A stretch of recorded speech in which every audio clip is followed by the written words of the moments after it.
Remember I told you a while ago for the tour? Tomorrow you're going to see lots of different things. You're going to see several types of switches too. We've got hand throw switches. We've got rigid switches. We have dual control switches. We have high stand switches, all kinds of switches. Okay, this is just another type of switch. It's a very expensive type of switch also, I might add. Okay, a power operated switch, movable point frog or derail, that can be operated by power or by hand. Okay, you take this, you see you got a lever here, right? And you got another small handle here. This is called your power lever. If you could see on the top side of this, and you'll probably be able to see one tomorrow, this will say one of two things, either power or motor, okay? Depending on who made the switch. So if I wanted to put this into hand operation, I would just take this handle and flip it to the other side, and then on the top side of that it would say hand. And it lets you know it's in hand operation. And then to actually operate the switch points, you'd have to throw this lever back and forth. Okay? Dual control switch. Now you don't just come up and take this switch and do what you want to with it. It's kind of like the main line type of thing in CTC. You got to get permission, right? So before you touch a switch, you got to have permission from the train dispatcher. Because the minute, well, the very second you move this handle and he doesn't know about it, what do you think is going to happen in his little cubicle? He's going to get all kind of notifications. Alarm bell's going to go off. Something's going on with the switch. I think it's amazing, by the way, that a train dispatcher can sit in a seat 10 states away and control this in the middle of nowhere. You know what I mean? That's where we're at with technology. Well, we're way beyond that because this has been around for who knows how long. 70 years? I don't know. Long time. Okay? Now, will one of those ever be on an ABS? Mm-mm. No, because a train dispatcher wouldn't be able to operate it. Just another look right there. You can see how it can kind of get complicated. General track bulletin. Who's up? Tyler? Yeah, Tyler. A notice containing track bulletin restrictions and other conditions affecting train movement. Now let me tell you kind of the sequence of events. If you're hired out as a conductor on the railroad and you're on what we call a road turn, you get your train here, you take it to point B, deliver it, and you go to the hotel. That's a road turn. Okay. Here's the way it works. You're at home and it's 8 a.m. They call you. You normally get about a 2-hour call. They'll call you, say, Tyler, yeah, I got you scheduled to come in here to be on duty at 10 o'clock for this train. Tyler's like, okay. Hangs up the phone, gets all his stuff together. 10 o'clock, he walks into the yard office. He's going to get 2 sets of paperwork. He's going to get his train list, tells him all his locomotives, all his cars, a lot of information on the train list for him. His engineer gets the same thing. He also gets what we call a set of track bulletins or general track bulletins. What this does for him is it lets him know all the restrictions from start to finish on his route concerning the track. Okay, so if he has, let's say it's normally a 70-mile-an-hour track, right? But what if we had a huge rain, 2 days straight. And in this one area down through there, 100 miles away, it kind of washed out the ground away from the track a little bit. So you had a soft spot. You see what I'm saying? We have track inspectors from the maintenance away. They have to inspect this track once every day. Okay? So they roll over this area and they're like, whoa, that's a soft spot. We better call that in, right? So they call that in to the dispatcher and they say, yeah, dispatcher, this is maintenance away Foreman Brown. We got need to put on a speed restriction here at milepost 84. Do not exceed 25 miles an hour, right? That's how you get restrictions like that. They're called temporary restrictions. Okay? Dispatcher puts that in the computer.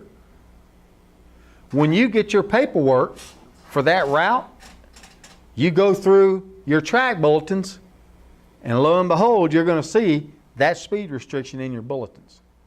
That's what it's about. It's a notice containing restrictions that affect your move. Okay? You got 3 different types of forms you may see in general track bulletins.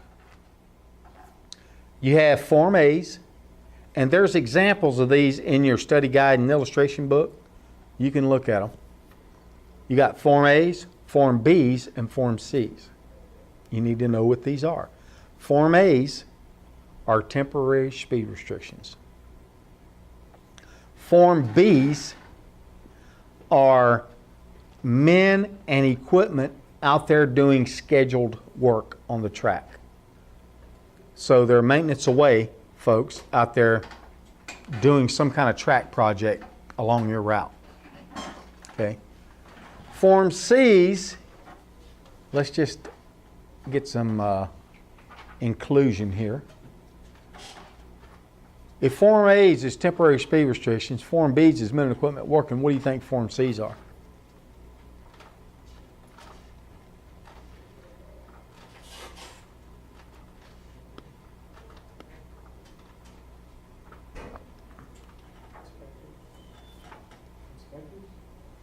No, that's all right. I like wrong answers.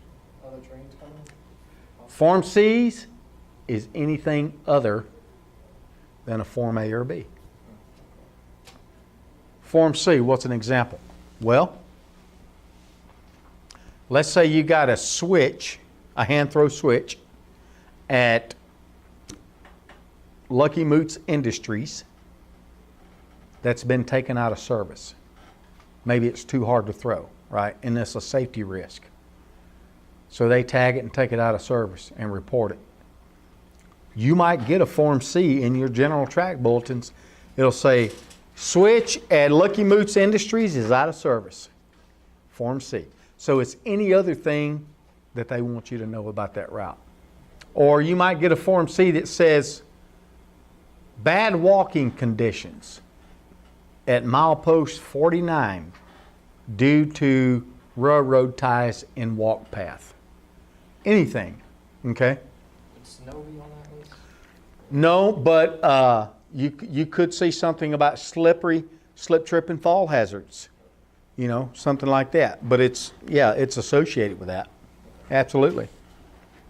Heat advisories. Anything. Okay? Question about the Form A again, what was? Temporary speed restrictions.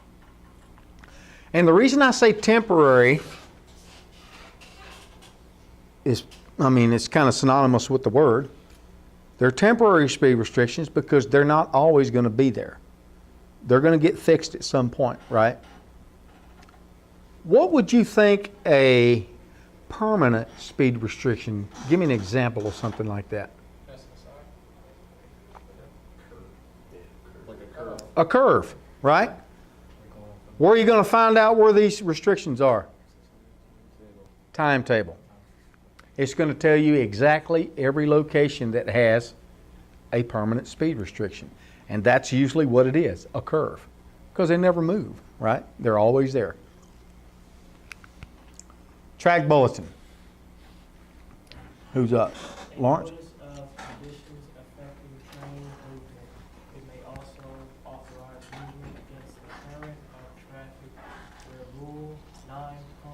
14, movement of current of traffic is affected.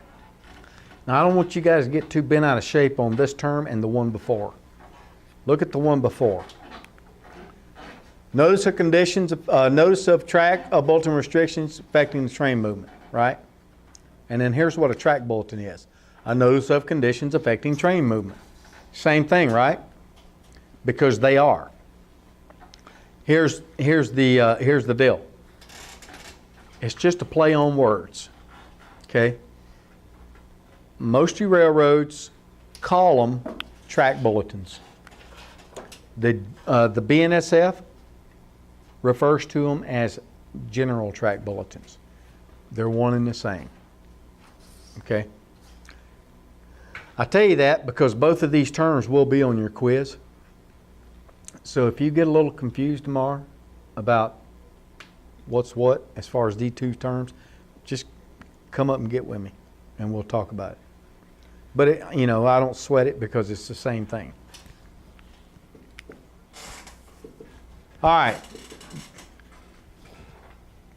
Dang. Brusky. Interlocking. Signal appliances that are interconnected so that each of their movements follows the other in the proper sequence. Interlocking may be operated manually or automatically. What's an interlocker in layman's terms? Intersection. Railroad intersection, right? The technical term for it is this. It's a railroad crossing at grade. A railroad crossing at grade. That's an interlocker, okay? I call it a railroad intersection. You call it whatever you want to call it, okay? Whatever works for you, all right? Signal appliances that are interconnected, each of their movement follows the other in a proper sequence, okay? What that means is this. They're wired in such a way to where if I am on this track and I hit this signal, if I get beyond this signal, it automatically turns the opposing track's signals red. Okay? Kind of the same concept as a normal block. Remember, if I'm in this block, it turns this signal red, turns this yellow, so forth and so on. Kind of the same premise, it just does it to the opposite flow of traffic. Okay? Here's one of the ways that I can remember this term is it's got it right in there for you. Okay? Interlocking. Interlockings may be operated manually or automatically. Okay? So if you can remember that much, the answer is right there for you. That's what an interlocker is. Okay? Here's what they mean by manual or automatic interlockings. At a manual interlocking, if you come up to a red signal at a manual interlocker, bless you, you have to call someone, i.e. the control operator, dispatcher, to get through it. Okay? If you can't get a hold of anybody and it's going to be red, you just sit there and rust to the rail. You don't move. Okay? Manual interlocker. Someone is manually controlling this interlocker.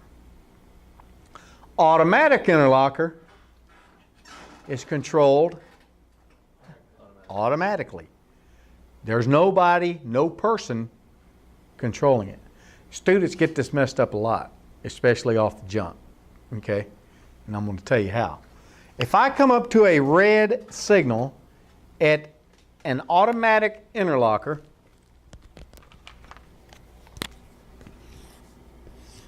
okay, here's my signals.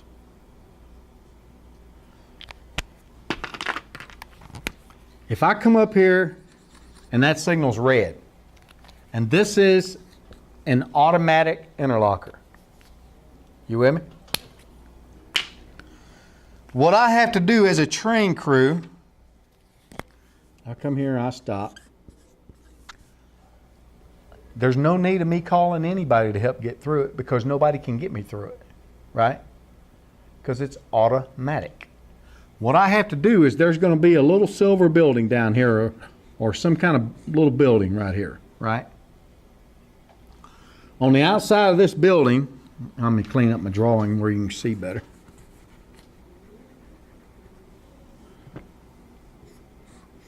On the outside of this building, there's going to be a box here and a box there. And you might have UP, B, and SF. One box is for the UP, one box is for the B and SF. If I'm a UP train, I'm all red. As a conductor, I have to get off my engines and go work the box. Okay? Follow the instructions in the release box. That's what it's called. So when you get hired out, they give you all kinds of equipment, right? They give you your personal protective equipment. They give you your radio, batteries. They give you a lantern. And they also give you what we call a switch key. Okay? That fits all the locks for your railroad. Switch locks, big locks. Okay? These boxes have those same locks on them. So you're going to get off, walk up, take the lock off of here, open the door, and there's a set of instructions right there. Tells you exactly what to do to get through this interlocker. So if you can read, you can get through the interlocker. Okay? Automatic interlocker. Now, here's where a lot of students get it mixed up. They think, okay, I get to this signal, I got to manually get off and manually get through the interlocker. It must be a manual interlocker, right? No. It's kind of reverse psychology, if you will. Yes, you manually got to go open the door and you manually got to do all this. But that's because there's nobody that can do it for you, okay? If this is a manual interlocker, somebody manually does it for you, okay? Affects the signal. Does that make sense? Manual, automatic. Automatic interlockers are very dangerous if you don't do your job. Why? Because you might pull out there too quick and get hit by an oncoming train. That's happened a lot. Okay. Yes, sir. How would you be able to tell what all opposing signals would be? Like once you're stopped, it's red, and I mean, so you just wait until it turns. Yeah, your instructions on the box are going to tell you exactly what to do. You don't care what those signals are. Well, you kind of care. Well, yeah. But I'm saying you don't care to the point to where you, listen, this distance right here, that's a pretty good jump. You know, it's not like a normal little intersection. Okay? So you don't have to walk out here and go look at signals. They're going to be red. That's what happens as soon as you open this box. You know how when you open your refrigerator door and the light comes on, they operate the same way. As soon as you open that box, you break a connection, electrical connection, and it automatically throws these signals red out there. Now, the instructions, it's all about certain wait times before you can do certain things. You see what I'm saying? And it's all about letting things time out. Okay? That makes sense? Mm-hmm. Yes, sir. Now, we were talking about signals being 2 miles away. Are you walking 2 miles to that box? No. These won't be 2 miles away. Okay? These are more condensed. Remember, it's its own little block system. Okay? So in this distance right here, maybe, and it's just, obviously I've never put a ruler to it, but maybe 75 meters. Okay. Not that far. Not that far.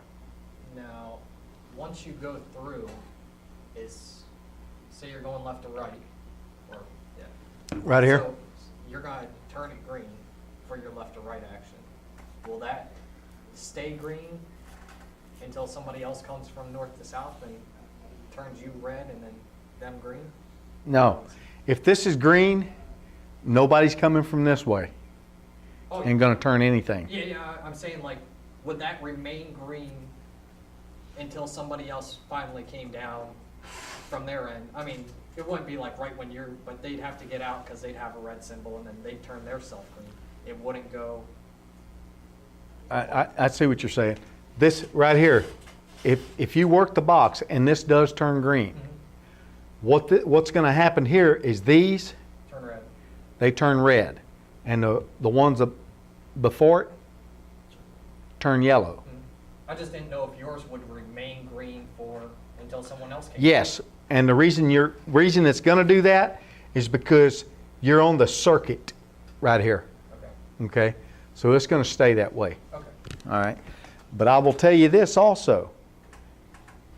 Probably 8 times out of 10, when you go work this box, it's not going to turn green. It's going to stay red. Well, that's not good. But that's the way it's built. They give you instructions for how to deal with that, and you can still go through the signal. Okay, you just have to do it a certain way. Just real short, it'll say push the button and wait 2.5 minutes.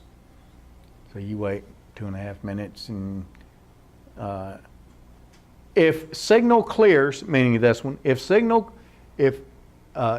clears, go ahead and go through. If it doesn't, push the button and wait another 2.5 minutes. And then it's just got all these instructions. Bottom line, if it does not turn green or turn a proceed indication of some sort, they have you pull by the signal, okay, and wait 30 seconds or whatever it is, whatever the instructions say, okay? And that's to make sure when you pull by the signal, you're actually throwing this signal. Okay. That's why they have you pull by it and stop, okay? And then I'll have you wait there. It's a whole list of... It's safe if you do it correctly. Is the final step look both ways before you cross the street? Pretty much, yeah. It's proceed at restricted speed. Yeah. So, yeah, absolutely.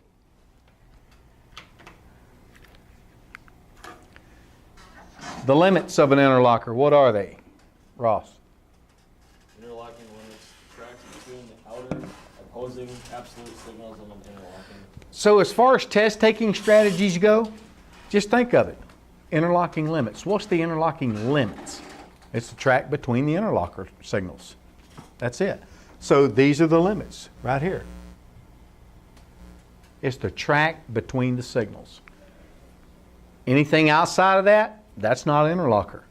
Okay, everything inside, interlocker. Signals. Tyler.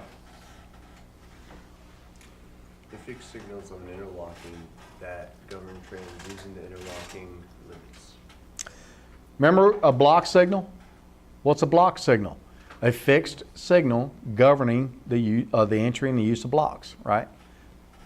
Interlocking signals, the same thing. Fixed signals that governs trains using the interlocker. And we already know what a fixed signal is, right? It's there permanently. It doesn't move. Okay.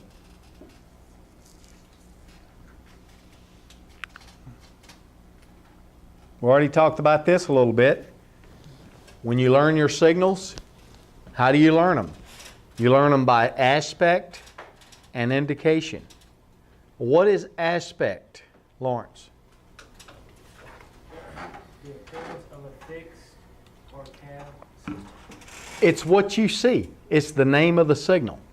What's that signal I see a mile ahead? Because you can see these signals from a long ways off when you're going down the rail. You can see them for a long ways. They shine bright. And you're looking down there a mile away. What's that signal? Well, that's an approach. That's the aspect you see, right? What do you see? Now, what's the indication? Brewski. Well, the action required by the signal aspect. Okay?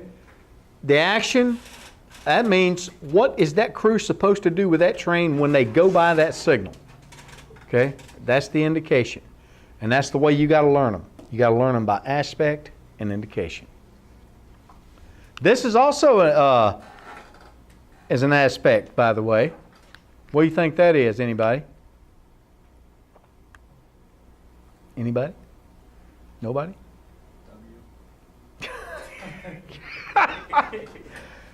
It is a W.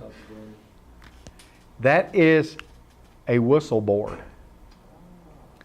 So far ahead of the road crossing over there you're getting ready to go over, so far back they'll have this whistle board. When you're blowing down through there at 70 miles an hour, when you go by that whistle board, that's where you need to start blowing. Okay? That's a BNSF whistle board. The UP's is not a W, it's an X. Why they did that, don't know. Okay? But that, those are aspects too. This is a very good slide for you when you think about your signals that you have to learn. Think about this. When you're going through these flashcards for your signals and learning them, the very first word on the indication, you got the aspect and the indication. Indication's that big long blurb of what you have to do. The very first word on every indication in that pack of cards is proceed, except for a stop signal. So if it's a yellow, the very first word is proceed. If it's a diverging approach, the very first word is proceed. So a proceed indication is any signal indication that doesn't require you to stop. Okay? That's a clear. That's approach. That, what is that? Huh? No, it would be if you was on the UP. Approach medium. Okay? And this is diverging approach. What kind of signal is this? Absolutely. Very good. Signal without a number plate or identified with an A marker, right?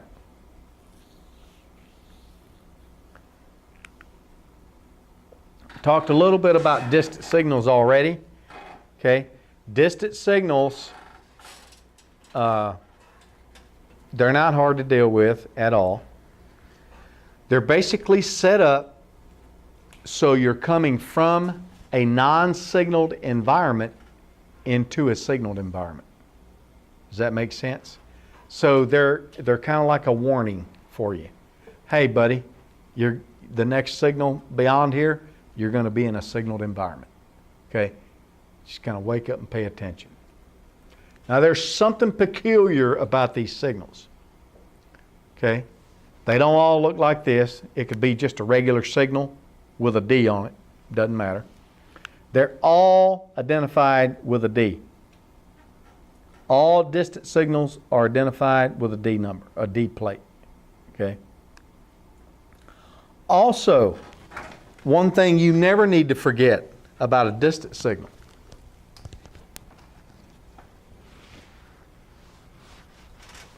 is this little fact right here. So this is regular main line.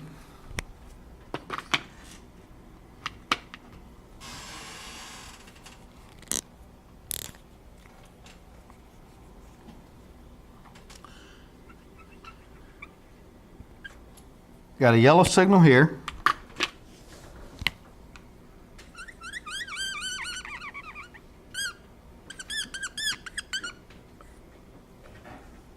I got a train sitting here. What does that do to that signal? Turns it red. It's a function of the signal system, right?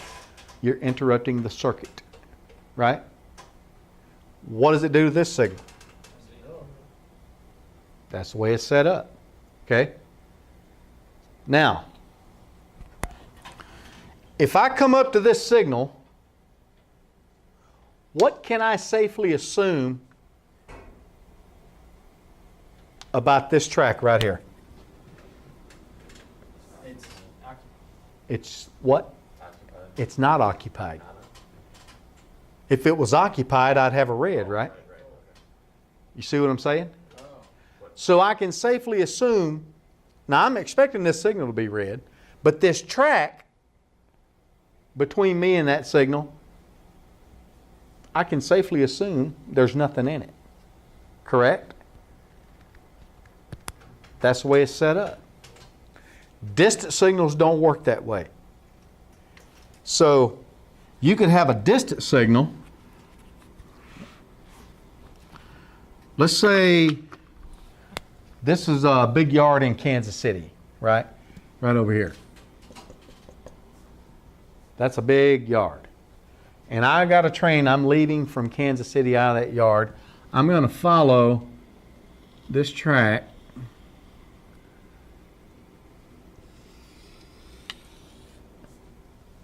And I'm going to get on the main track here. Are you with me? I'm going to have a signal here.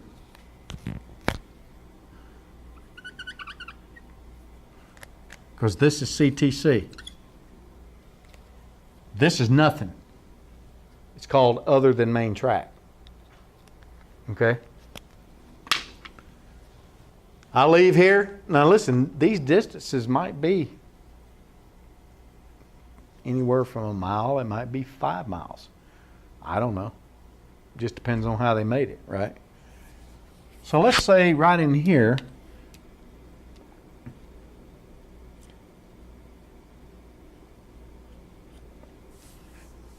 remember, this signal is only for trains coming this way. That's why these marks are there, to let you know it's only working for that way. Okay? That's a distant signal. This signal is yellow. Can everybody see that? Okay, it's yellow.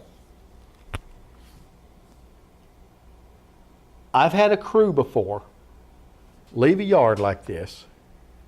They go by here, and then they come within inches of plowing into the rear end of a train right here. And you say, well, how is that so? Here's how it's so. Because even though they've been railroading for 20 years, they don't understand what a distant signal is all about. And here's what it's all about.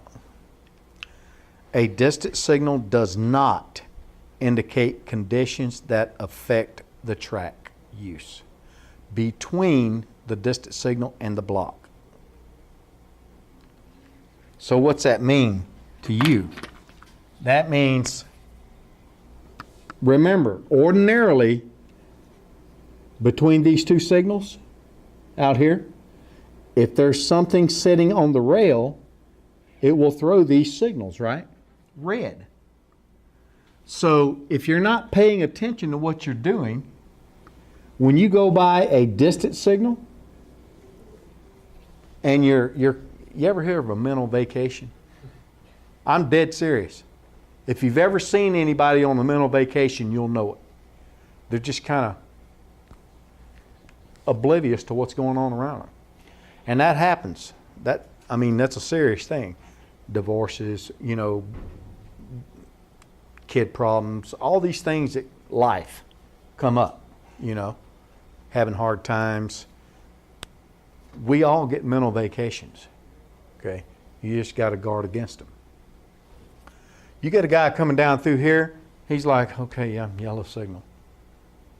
Okay. They're not equating that as a distant signal. They're thinking yellow signal, I'm good. I probably got a red at the next signal, right? They're not giving thought to the fact that there could be a train in here because it's yellow, right? That's how you have rear end collisions again. So remember, distant signal tells you nothing about the track at all between you and that other signal.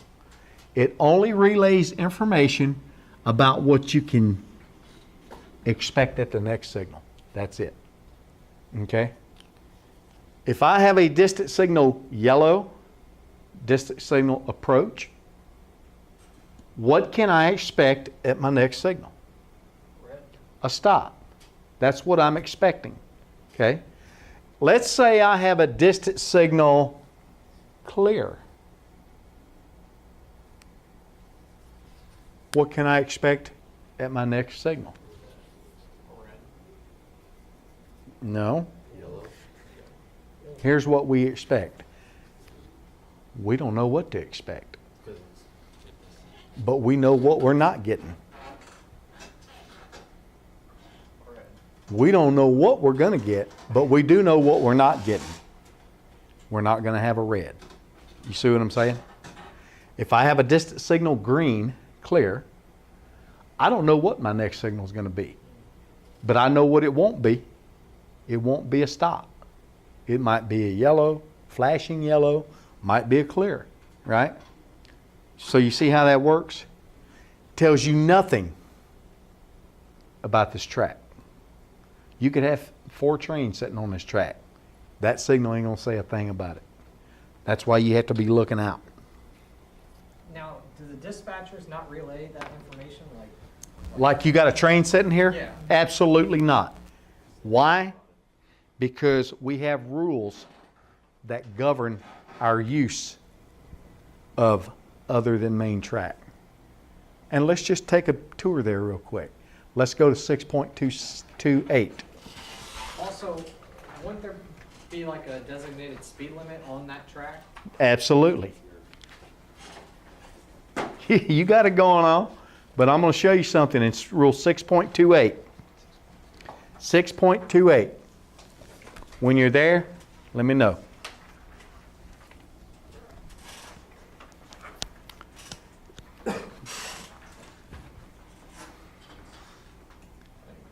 Six 6.28. It's called other than main track. 6.28. Oh, shoot. 6.28. I'm dyslexic. 6.28. Oh, 2A.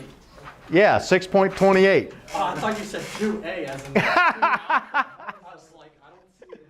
Maybe that's that southern accent.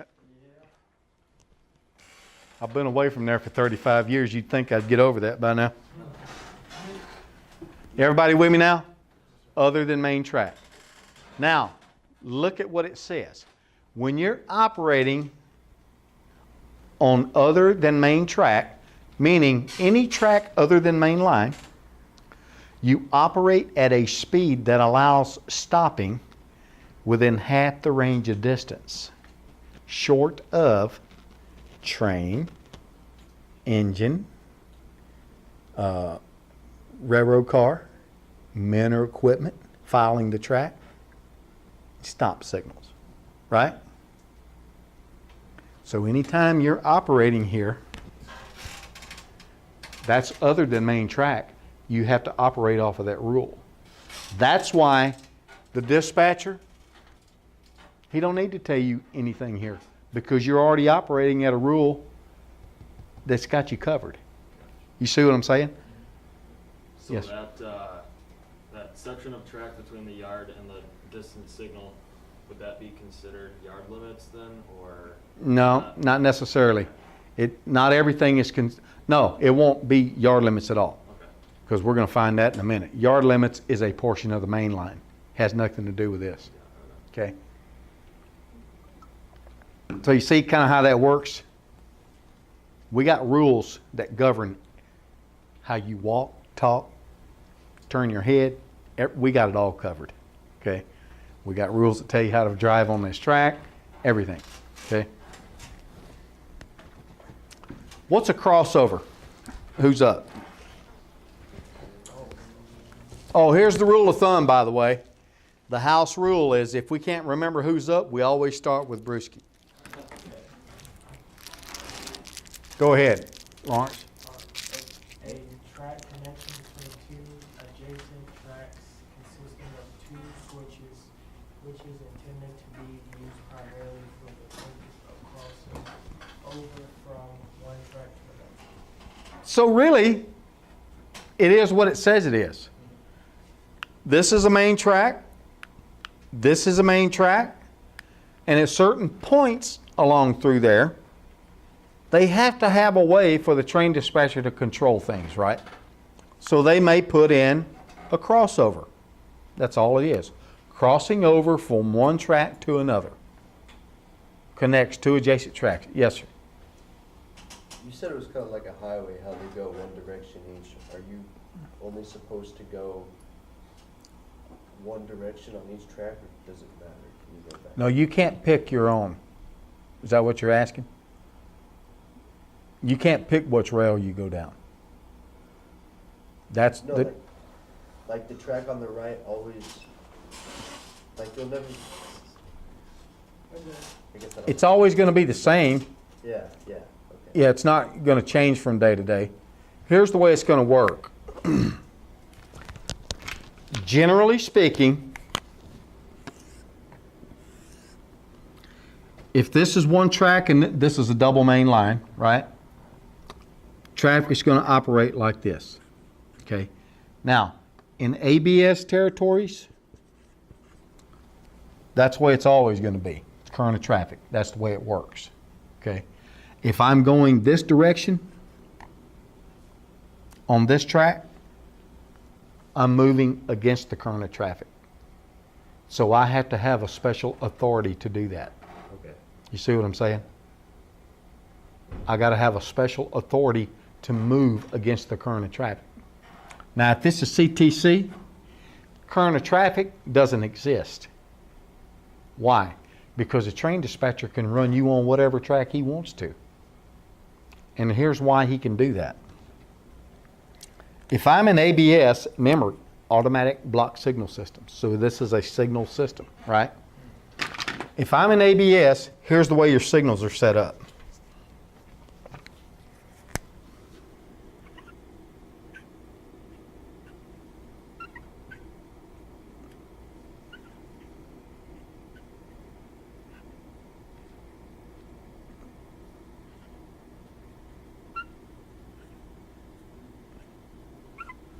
See the difference? They're only one way, right? If I'm in ABS, this is the movement with the current of traffic. If I move against the current of traffic, so if I'm on this rail moving that way, will I have any signals? No. Okay? Here's the difference in CTC, why there's no such thing as current of traffic in CTC. In CTC, your signals are like this. And you got two rails, right? But both rails, here's the way the signals are.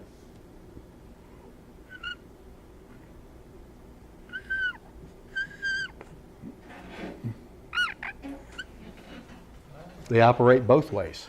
You see what I'm saying? That's why the train dispatcher can run a train any which way he wants to.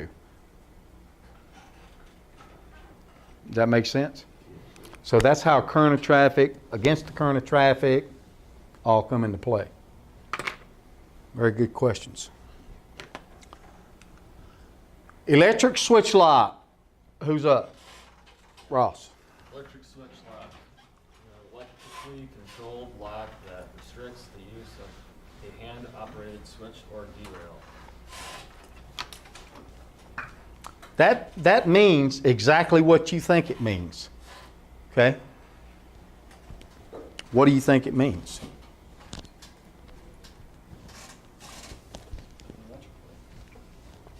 If I got a main line here, electric switch locks are only going to be on the main line if they have them at all. And it's hit or miss whether a place has an electric switch lock. It just depends on whoever the tie wearer is at the top of the chain. He decided that we needed one there, so to speak. We'll put one there. Okay. You might go 500 miles and never see another one. So it just depends. They're not a big deal. They're really easy to work, right? But electric switch locks are only going to be on the main line. Okay. and it restricts your use of that switch. It doesn't mean you can't use the switch. What it means is it stops you from arbitrarily, remember, going on that mental vacation and just coming up here. You're on this train right here, right? You got to get on the main line. It prevents you from just coming up here, unlocking the switch and throwing it and not thinking about checking for traffic and doing all the things you need to do to get on that main line. Because you don't want to open up a switch against an oncoming train. Okay, especially if he's coming the wrong way, because he's going to wind up right here on top of you. Okay, so it's something just to restrict that switch's use. You have to operate the switch lock before you can get on the main track. Okay? That's what one looks like in the real world, or that is a version of one in the real world. It's just a regular hand throw switch, but you can't throw this switch unless you operate this switch lock. I think it'll show us something. Well, maybe not. Here's the way it works though. You got a lock here. You take the lock off with your switch key that you already have. As soon as you open that door, remember those buttons, just like your refrigerator, you break the cycle, it starts timing out this signal here and that signal up there for oncoming traffic. Okay? And then you have to go through the timing process, and then you can unlock the switch and use it. Okay? Real simple to operate. How much force is used to make a track switch? Or Throw a switch? Yeah. If they're maintained, which most of them are pretty well maintained, you can throw them pretty simple. I mean, just a little bit of resistance. But I don't like a switch that's too easy to throw anyway. It makes me kind of, something's going on here, But you want a little bit of resistance. Now, you don't want to have to, jump on it and get it to go all the way over. If you're doing all that, you need to get the switch and tag it. We call that a bad order. Anything that's messed up on the railroad is a bad order. Okay? You got a toilet that's not working in the yard office, it's a bad order. That's the way it works. All right? So bad order, get somebody notified and get some maintenance on it. Okay? But you're going to throw all switches so many times out here in the yard in week 4, you'll get the feel for how a switch is supposed to go. You should be able to maintain good body position and still throw the switch. You shouldn't have to jump on it or jerk and do all this other stuff. What is the main track, Tyler?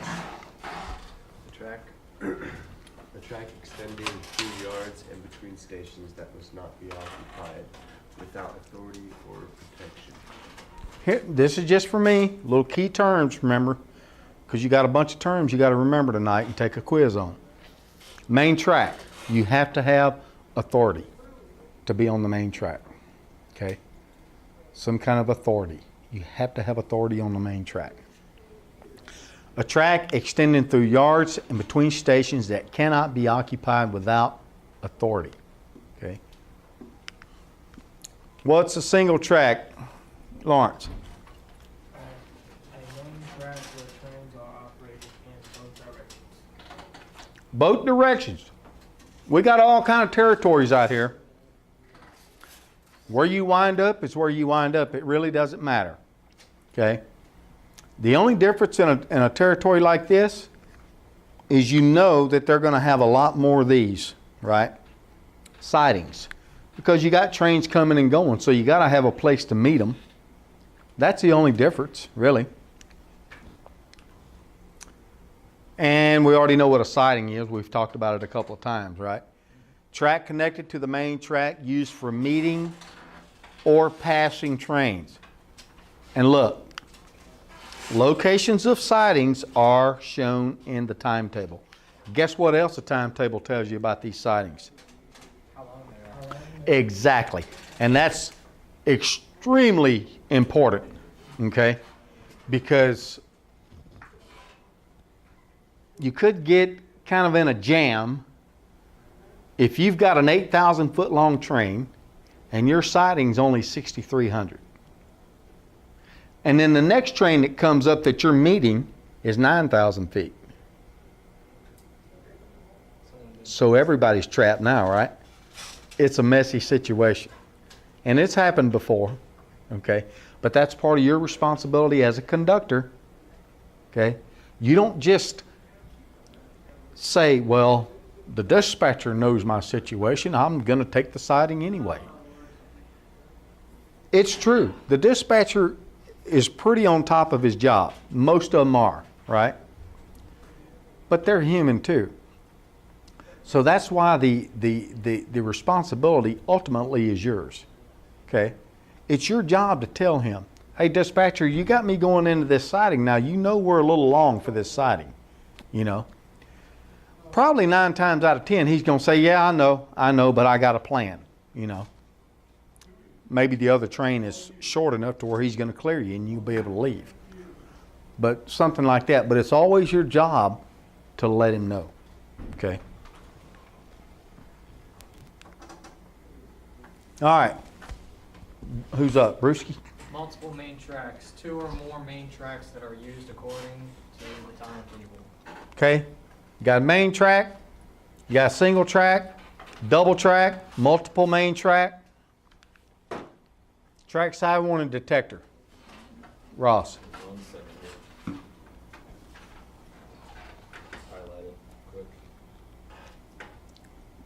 Alright, trackside warning detector, a device that indicates conditions such as overheated journals, dragging equipment, excess dimensions, shifted loads,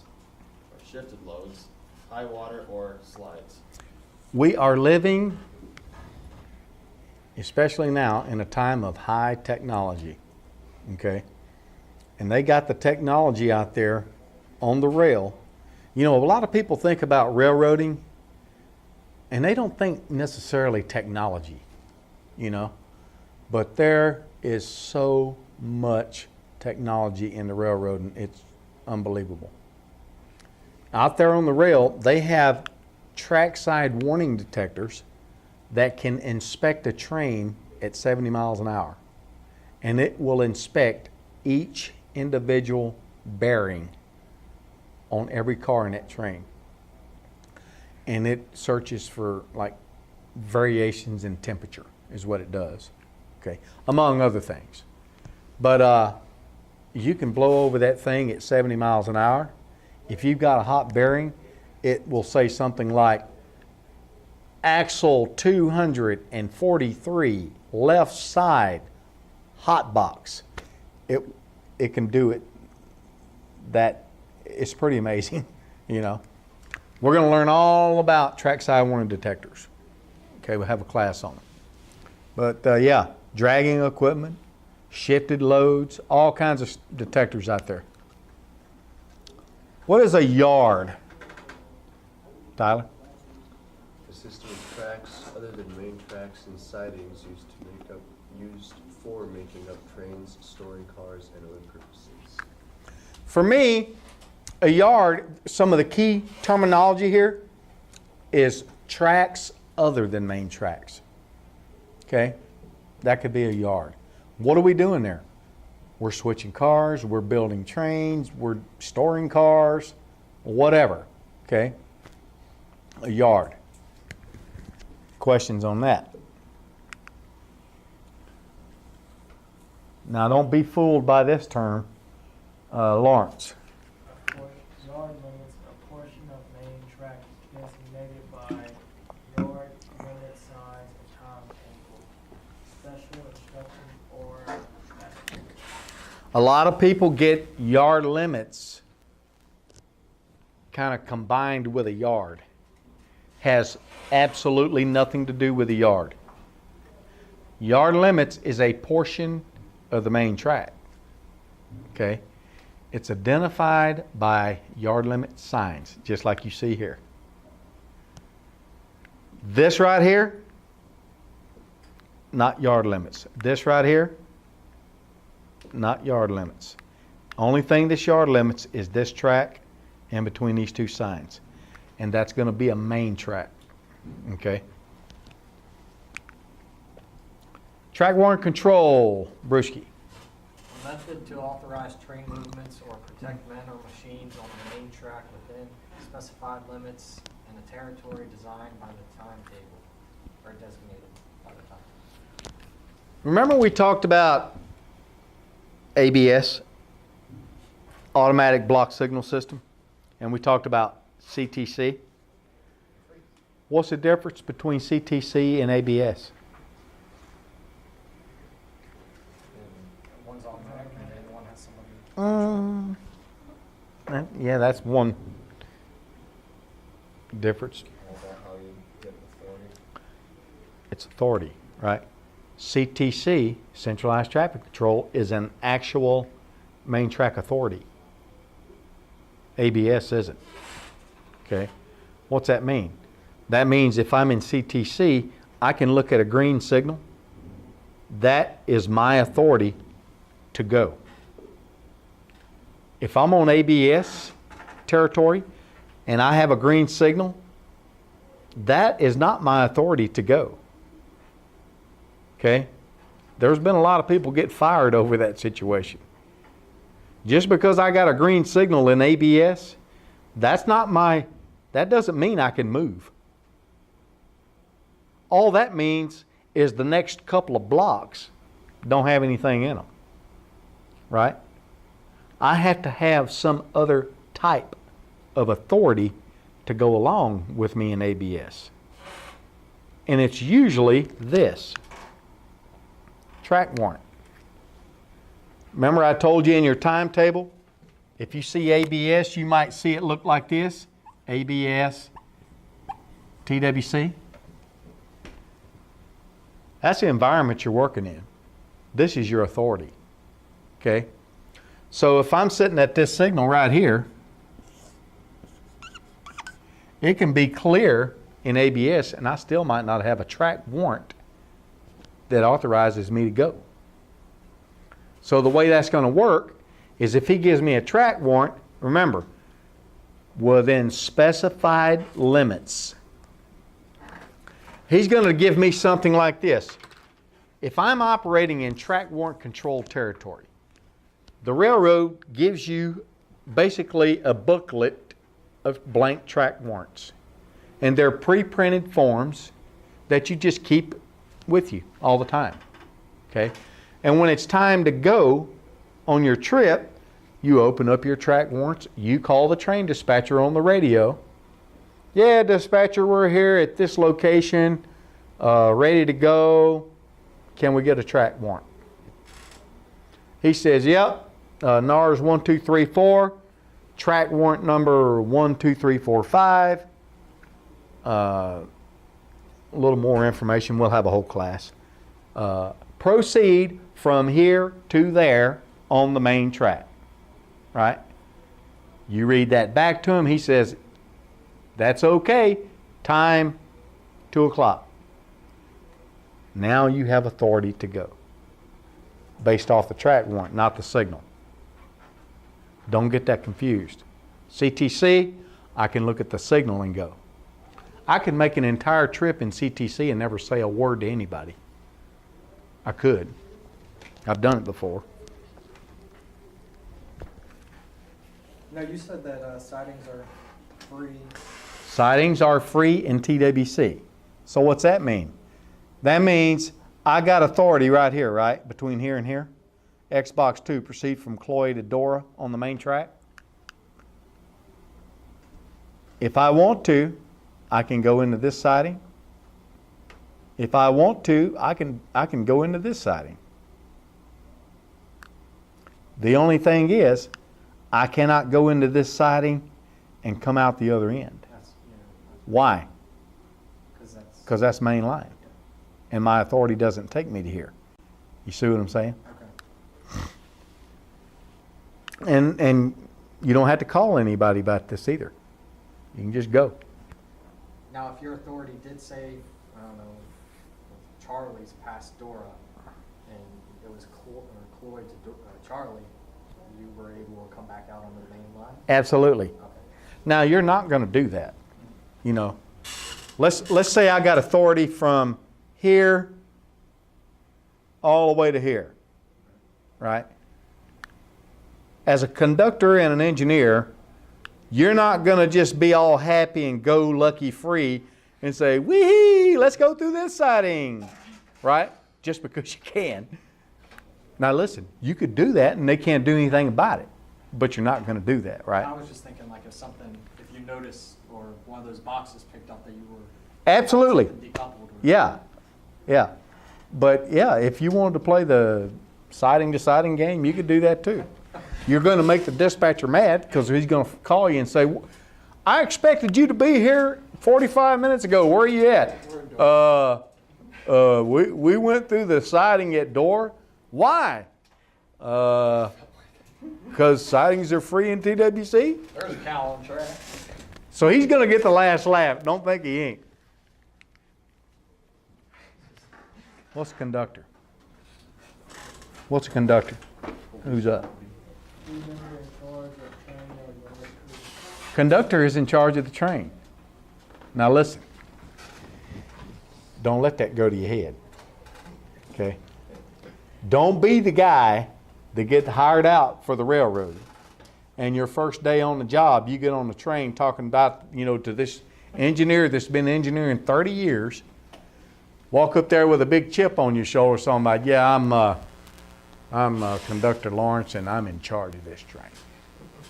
Because he's going to show you just how in charge you are, right?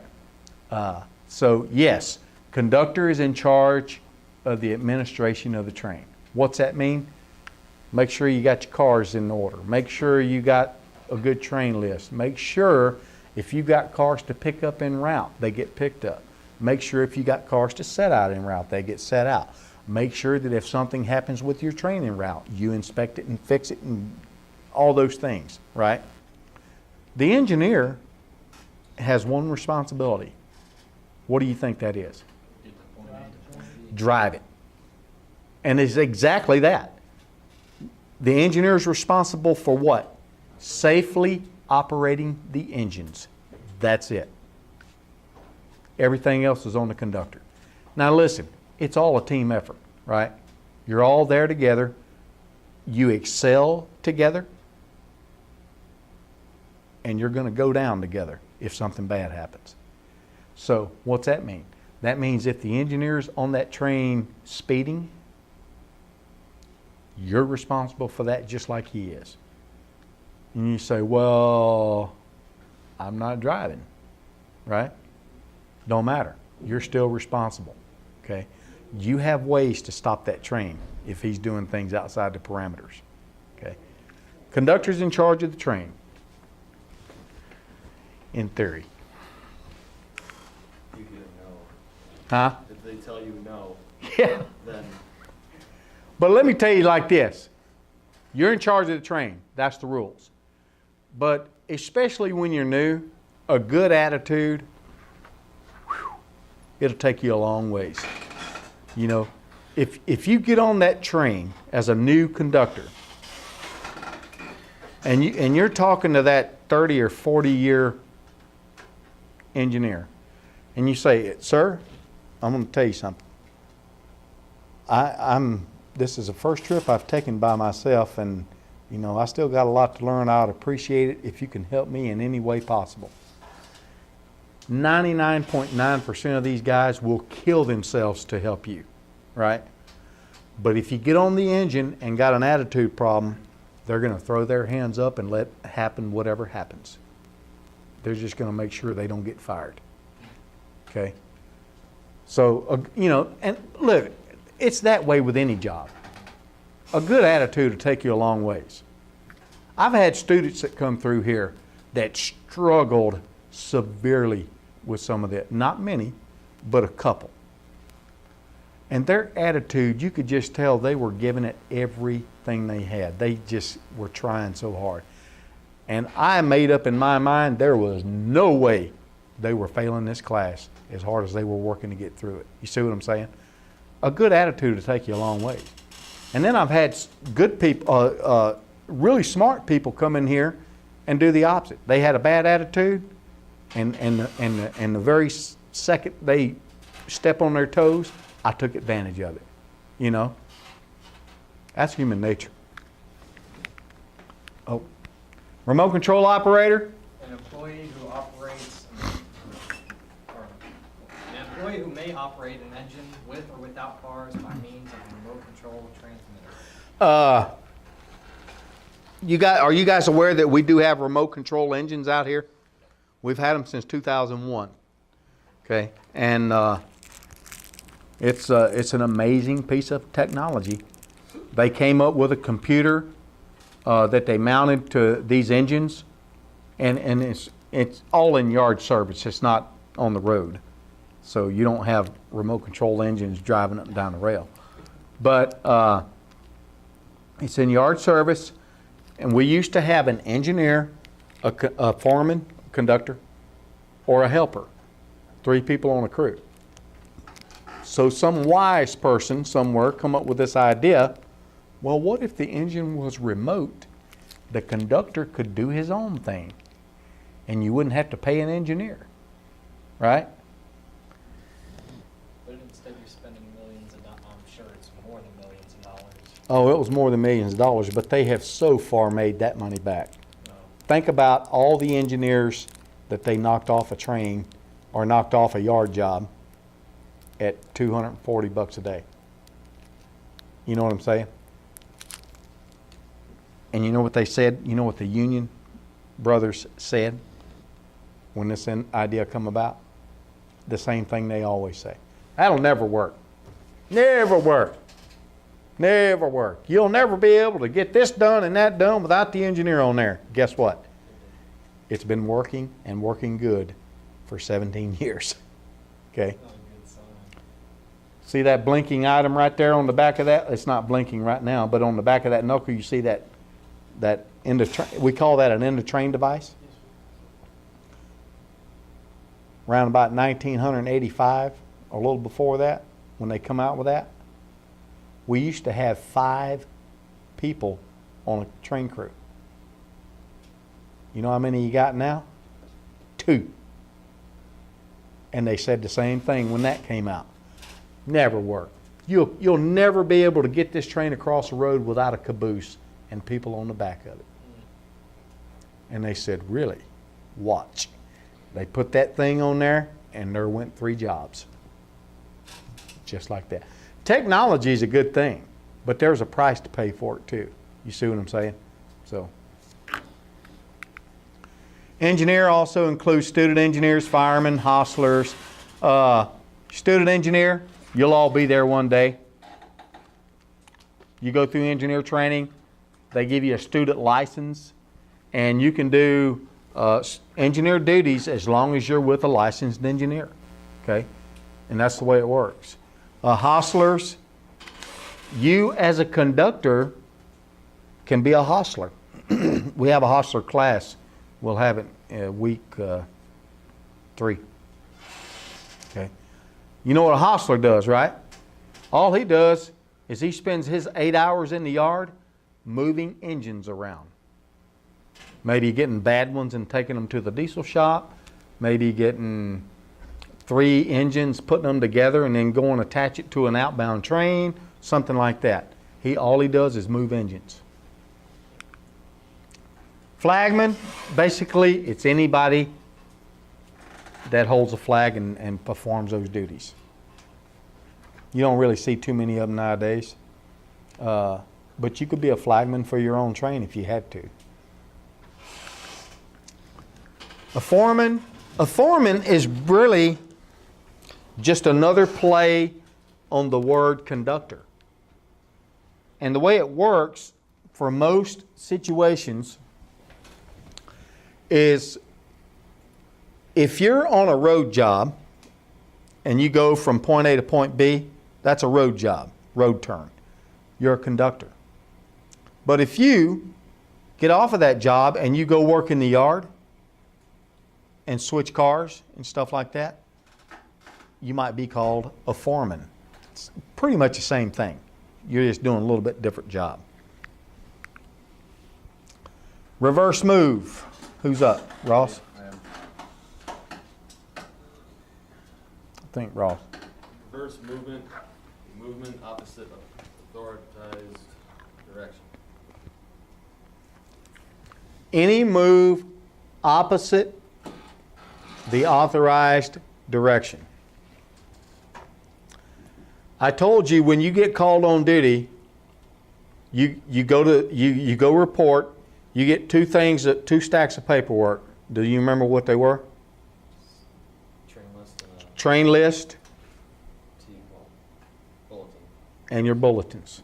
Okay. Now, your bulletins are addressed to your train symbol, your engine number. Okay.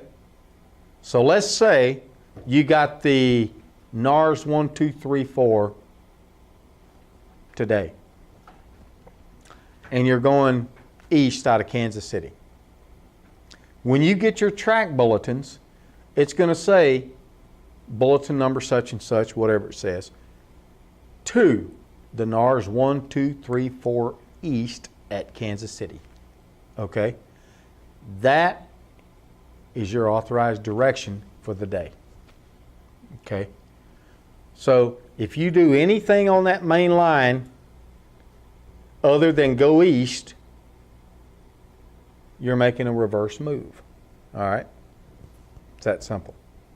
And you say, well, so what? Well, there are certain rules for how you make a reverse move. And before you can follow the rules for a reverse move, you got to know that you're making a reverse move. Okay? We'll have a whole class on reverse moves toward the end of the 6 weeks. Spring switch. Tyler. A switch with the spring mechanism that returns the switch points to the original position after they are trailed through. We got rigid switches. You have to actually throw the switch by hand and line it for your route. And then you have to line it back. Okay? And then we got dual control switches. That's a power operated switch, right? Dispatcher, or you can operate it if you got permission. And then you got spring switches. What happens, remember how I told you that the flanges ride on the inside of the rail? What happens is spring switches may be put in to certain turnouts to where they want to make traffic roll a little more efficiently. It's not a type of area to where you can have a dual control switch. You know, a dual control switch probably costs 10 times what a spring switch cost. Okay? And then, so let's say you got see the best way to do this. Let's do a top view. That's one rail.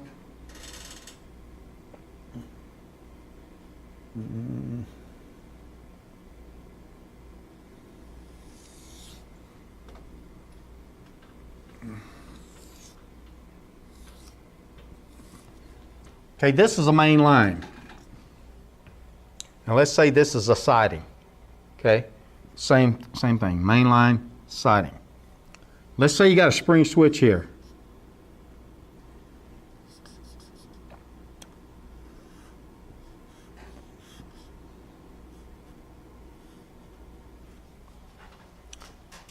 Springing mechanism.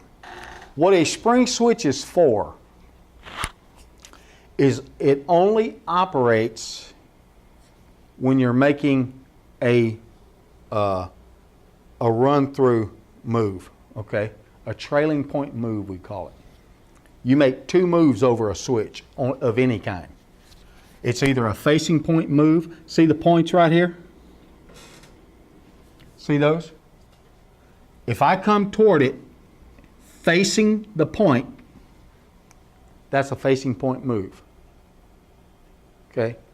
If I come through the back side of the switch, and listen, this is not just the switch. This whole thing is the switch. Okay? If I come through the back side of the switch, I'm trailing through the switch. Can you see that with your mind? Okay? Spring switch is only operated when you're making a trailing point move through it. Okay? And what happens is if I have a spring switch here and I'm on this siding, I can come through the siding and enter the main line and never have to operate this switch. I just run right through it.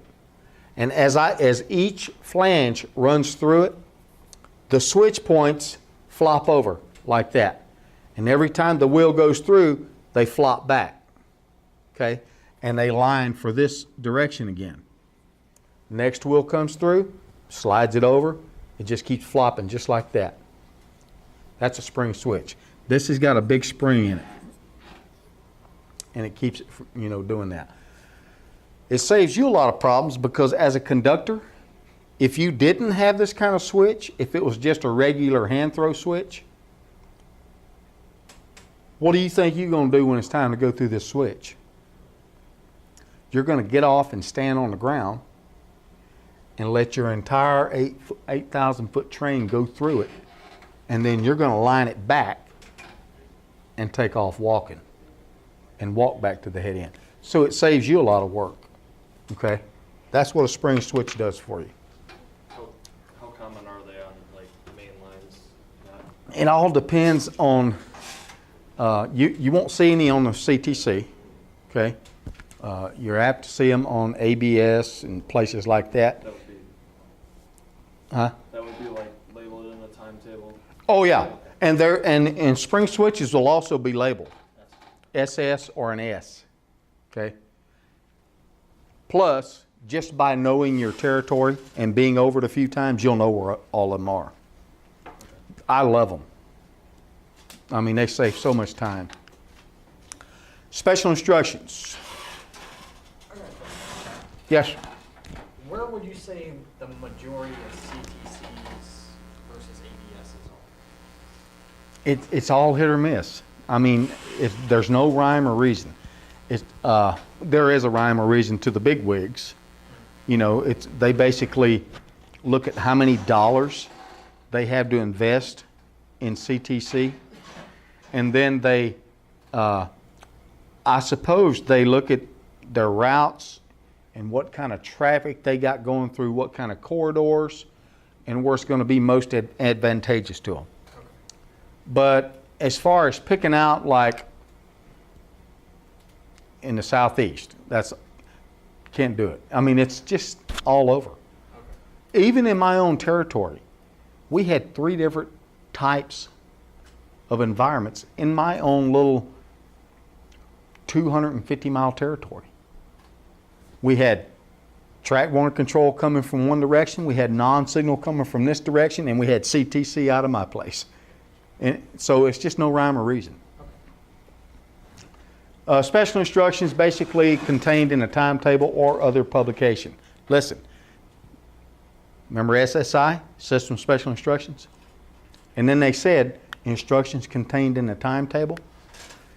The technical name for a timetable is an individual subdivision special instruction. So it is a type of special instructions too.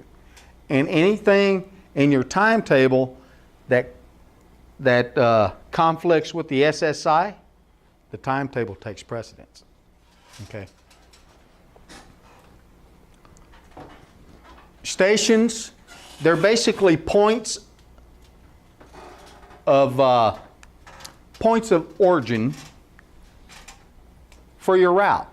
Okay. Going down through your timetable. This is an excerpt from a timetable. See how it's got sidings listed and the length?